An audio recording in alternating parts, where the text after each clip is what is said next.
joining us. I'm going to interview Alain here about how he reached the first million in ARR with Sellsy. Just so you know, before we start, you guys are able to ask us questions at the end of the session. To do that, you just go to slido.com and look for SaaStock, and you just submit the questions, and so by the end of the talk, we can touch upon them and just go through the list, which should make it a little more efficient, hopefully. So why don't we start with just a brief introduction about what you do, when you started Sellsy and why you started it, and kind of give us an update on where you are currently in terms of ARR and company building, and then we dive in from there. Yes, Sellsy is a SaaS solution, obviously. It's a sales management solution. I won't go into a big pitch because it's not the purpose of this event. But we offer CRM, invoicing, help desk in the same software. We started really small, as we will discuss here, because we started with a very small MVP, a small product, and we will see how we had to adapt and change around the course of the growth of the company to achieve our goals, which were bigger ARR, like everybody in this room, I believe, and how we did it and how we had to adapt, and all the main metrics that you will see on this slide. This is my only slide. How we had to manipulate them to achieve the goal we wanted. You will see there is two logos, 2014 and 16.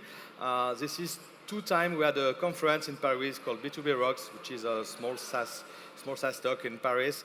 And this is the figures we had in 2014 and the one we had 2016 when we broke, just after we broke the 1 million ARR metric. Right.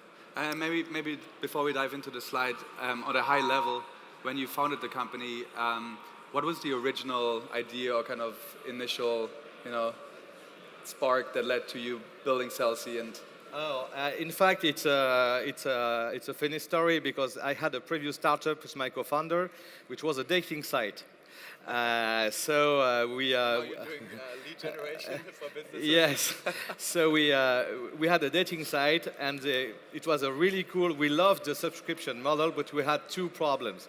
The first one is we had a ceiling on the ARPU, because in dating you have a market price. You can go double of your competitors. So we had this ceiling, and we couldn't raise the ARPU, and we had, I hope you're all seated, 25% user churn every month. This is part of the business in dating, because they find people. So, yeah. But it is quite tense to manage from a marketing point of view, because you have to spend so much dollars to have people online, this kind of thing. So when we sold this company, we thought about doing something that we could leverage the RPU over time and have a much, much lower churn. And it was the time when you were coming, FreshBooks, MailChimp, this kind of thing, and we say, wow, we should do this, because there will probably no software installed on machines in the next 10 years. So that was the idea from the beginning, and that's why we looked at the metrics, because we are used to right. control and monitor this kind of metrics. Right, that makes sense. So could you maybe just, I like to understand that from kind of a customer point of view as well. Give us one concrete example of how, just any customer, maybe one you can talk about, or just an anonymous customer, how he's using the software in a day-to-day basis and what the output is at the end of the day.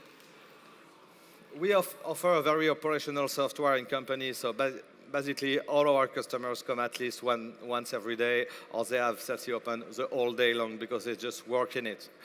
Salespeople is the CRM all day long. Accounting people is also in the software all day long.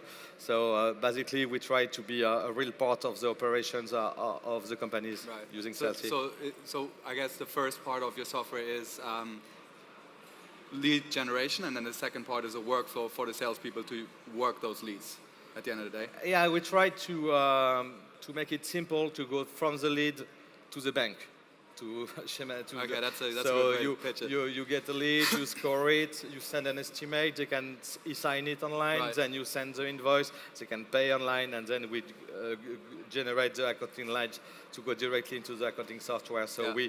we try to lower the time between the lead and the signing of the business. Got it. Great. So maybe we go to the slide now, and Yeah, we look here. through. Okay, very good. So yeah, as Alain said, you see on the left side here metrics from 2014.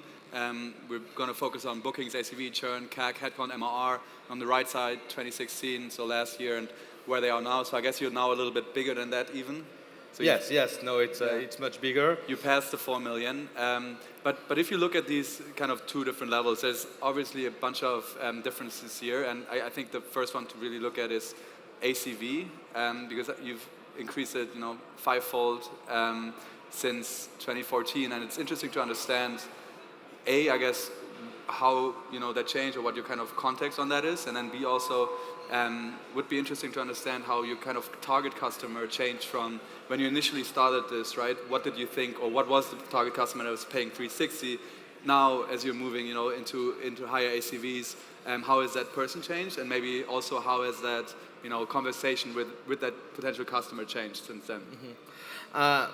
At the very beginning, it was really a very simple solution only for invoicing. So basically, you used it at 1, 2, or 3 people in the company. So to have bigger bookings and a bigger ACV, the idea was to put more people from the company onto the platform. So we added extra features which are very pervasive. For example, we added help desk after 2 years. When you sell a CRM and an invoicing solution, you will have maybe the 3 salespeople, the boss, and the assistant of the boss. Right. If you do help desk, it's pervasive to the whole company, so you jump to 15, 20 users. Yeah. So the idea for us was to put as much as people as we could from any company we sell the software to on the platform, because we are tier payment prices. With a number of users. So, and it was also the idea to provide a good working environment for the whole company. For example, having help desk and CRM at the same time means that people are on the same page. Typically, if salespeople have to do a call, they can check if there is not a bad ticket instantly. And if they can't, they will probably call the customer. It will be bad for the salespeople and also bad for the customer. So the idea is to provide efficiency.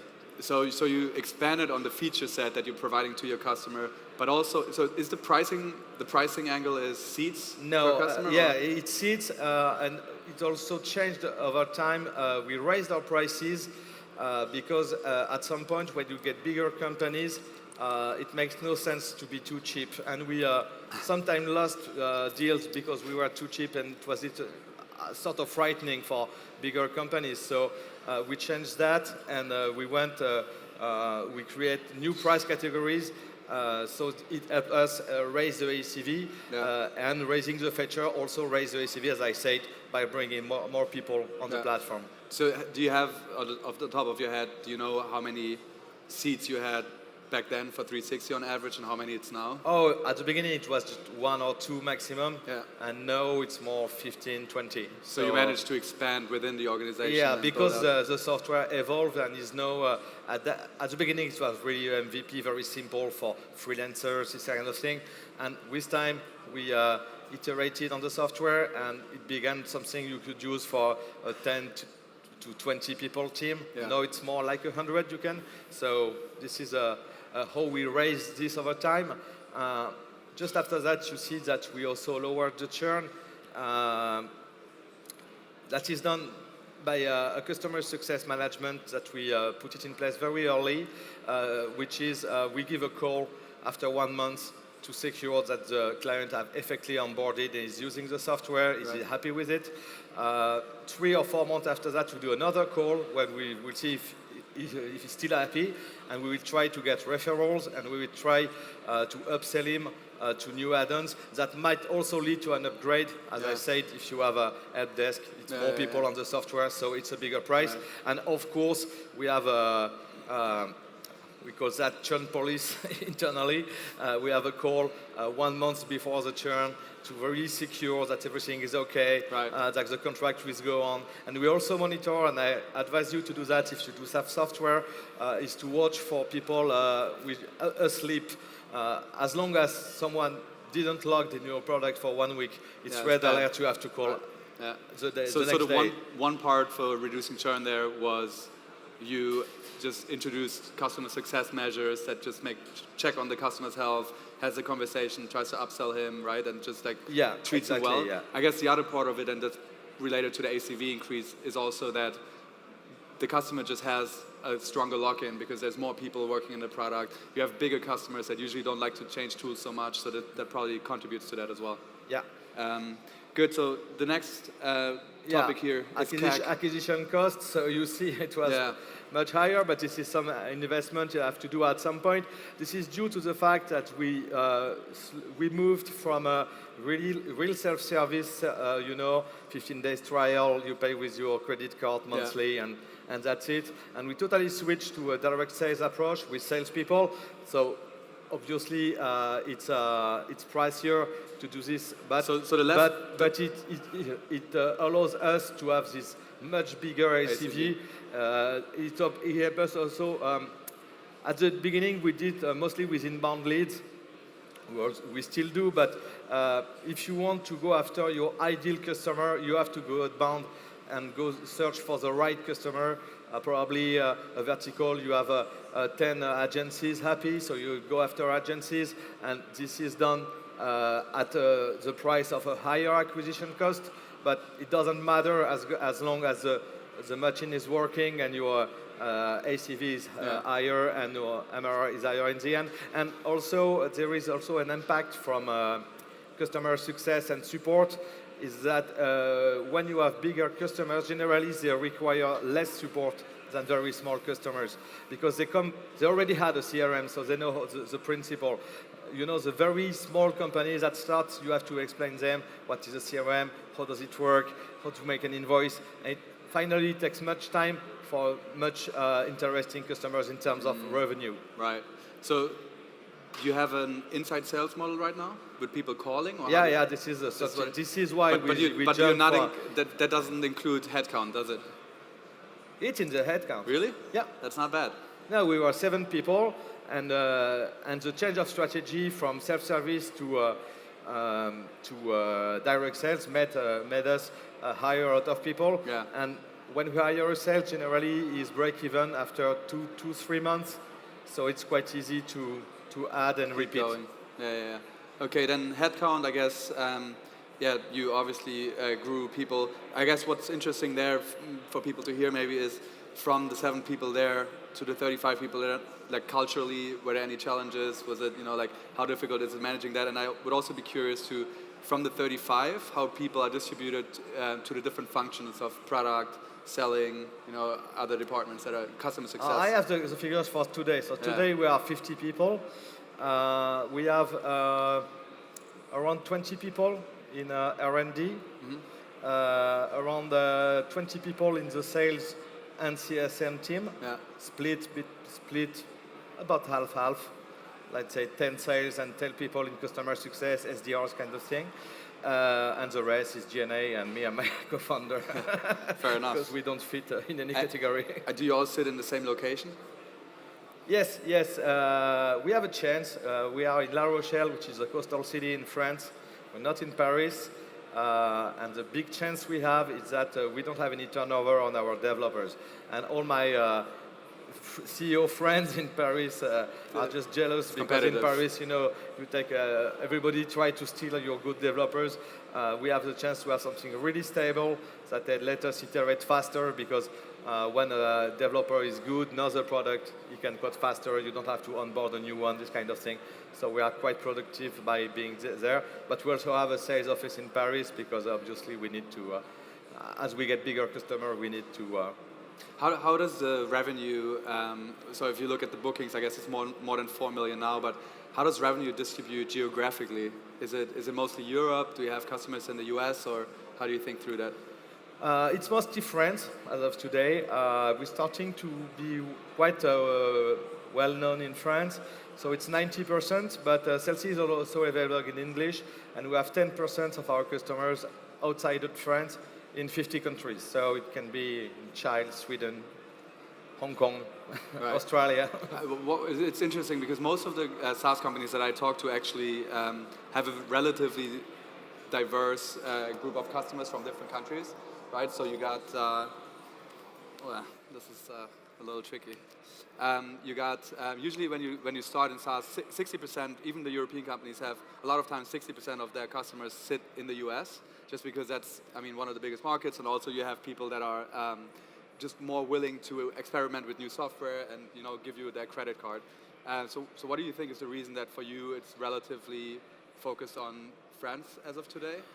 We are kind of bootstrapped. We did a fundraise in 2011, but it's far away. Yeah. So as a Thank you. quite a bootstrap company, we try to go where the money is, the quickest money is, Yeah. and it is in France because we build and build and build, and people start calling us Right. on a brand recognition. So it's working, but. I guess our next step is the US. to go to Europe.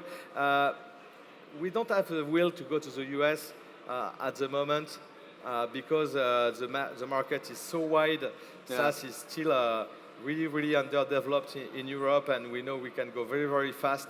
And we have Focus maybe on to here. have a stronger software to go to the US maybe in 2 years' Right. time, something like this. Nah, makes sense. And I guess also the outbound sales team most likely is just focusing on the French market as of today. Yeah. So that's Yeah, where. it's the easiest way for us to do it. So back to CAC, or I think distribution in general, because one of the things that I've seen from, and just for you to know, I used to work in early stage. So for a long time I was investing in companies with tens of thousands of MRR, and I'm now with a bigger fund looking into investments of usually a few million in ARR. So I've kind of seen the early stage and the growth stage, and one of the things you notice is that there's no silver bullet for distribution. A lot of times in SaaS companies, it's just the way you distribute the product really changes significantly as you unlock new growth and kind of have more resources to scale.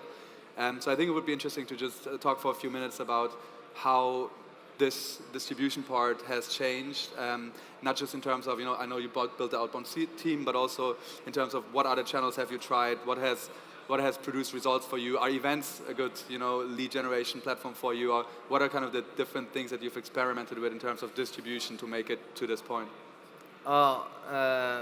We have a special trick at Sellsy.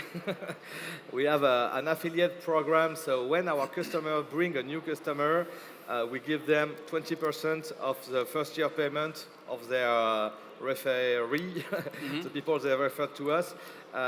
It accounts for 40% of our new customers come from our customers. So this is very good leads because we have a referral who can say, hey, your friend is unique. Oh, he told me about it. So it's very easy to convert.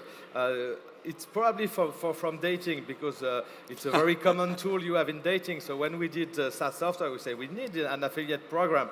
And it's quite original, but it's concretely it brings us a lot of lead. And it's a really, really efficient way to, and we generally we write them checks. And it's not like we give them credits on the platform. If you bring someone from 1,000 euro, we write you a 200 euro check. No discussions. Yeah.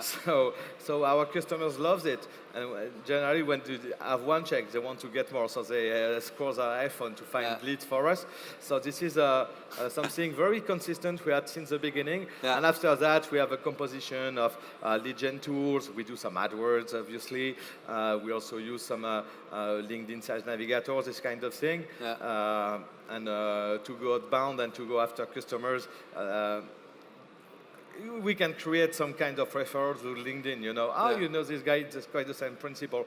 But we always try to be not too rough into cold calling someone. So we use automation tools to warm up the leads, and we call them at the point we know they are interested. This kind of stuff. Yeah. So one more thing I like to ask is SaaS founders is also what kind of tools, other SaaS tools, are you using to manage this growth and just make things happen? I'm sure you're using Sellsy yourself. We are using Sellsy ourselves, and generally when we miss something, we code it. Yeah. And we code it for our customers too. This is the way we did since the beginning. But there are some stuff we can't do or won't do, and we're using Chartmogul, for example, for our metrics. And sincerely, I can only encourage you to use it. It's Chartmogul, yeah, it's just fantastic. Oh, that's good. They have a booth right over there. Yeah, we know them very well. We help them. We integrate them, so we know them very well. And it lets us have. We have a TV, a dashboard everywhere in the company. Yeah. And we have a live MRR, live churn. We have the churners right on the TV. Yeah. And so it's really, really important for us to make the sales team work on the metrics. Generally, whenever, and we did at the beginning, is to show only the bookings. And the bookings don't show anything. In fact, it's better to have them engaged on MRR. It's quite not easy to have a live MRR on a dashboard, and Chartmogul does it wonderfully. True. Great. No, that's good. Okay, cool. So I have one question here from the audience that we haven't answered yet, and that is, are you looking for a Series A? Did you receive any seed capital? In fact, we sold our previous startup. So me and my co-founder. The dating company? The dating company? Yeah. So we funded the first stage, the first development process for 400k euros at the time. And after that, 1 year later, we did a 1 million Series A, 1.5 in 2 times. And since then, we have been break-even, and so we are developing on our own resources. And it led us to today 300k MRR and 50 people. Mm-hmm. But next step, we will probably also a new raise to go international and to accelerate on research and development. But it was always important for us to have a break-even company, not take we're not playing blocker here. Yeah. So. I think I'm an investor, and I usually encourage founders to think of it that way. I mean, you want to, as long as you at least are close to cash flow positive, or can be close to cash flow positive, you just have a lot more options, right? Like you're in a better position to negotiate with a fund. You can also not do it and just wait it out. So I think it's a pretty good spot to be in. That being said, of course, if you figure out that there's a window of an opportunity and you can do things to accelerate growth, then it makes sense to take money. Why my CAC rise so much? Yes, I sort of tell it. We went from a real self-service. We put some money on AdWords, people come, create a free trial and pay with a credit card. We totally stopped that at some point, and we go to direct sales. So we hired salespeople to do the job. So this is mainly human resources cost, but this is the way we can now have a much higher price point, which is better for the MRR and the whole company. Right, and it's basically because it's always easier to manage one 5,000 euro customers than 10 500. So I can tell you. Yeah, fair enough. If you have a complicated product like us, because invoicing is complicated by nature. Yeah. Good. I think that's the questions we had, and also the time we had. Maybe if there's anybody that did not have time to put the question on Slido, feel free to ask us now or after we're done.